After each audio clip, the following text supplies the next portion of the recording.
Okay, I'm about to tell you guys my biggest pet peeve when it comes to real estate. And that is letting a few $1,000s, like $2,000, come in between you and purchasing or selling something that's like $500,000. Like, we're talking about hundreds of thousands of dollars, like your largest financial investment ever.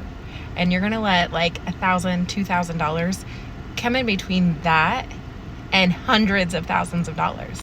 Like, when you really think about it and you put that into perspective, it just doesn't, it's mind-boggling to me. Like, what? So what I'm talking about is whenever we write an offer or are negotiating back and forth and we are $1,000, $2,000 apart from coming to an agreement, and we just can't get to that last little tiny space in there. We can't come to that agreement for whatever reason. Nobody's budging and we're $1,000, $2,000 apart.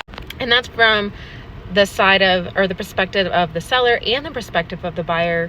Like, let's not let $1,000, $2,000 come in between either getting the offer that works for you on your house or getting the house that you love.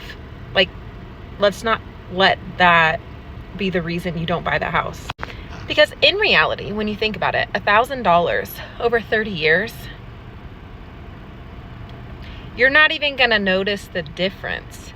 But what you are gonna notice is whenever you don't get the offer accepted on that house because you're going back and forth about $1,000 and then they end up getting an offer that was better anyway and they accept that and now you're out the house.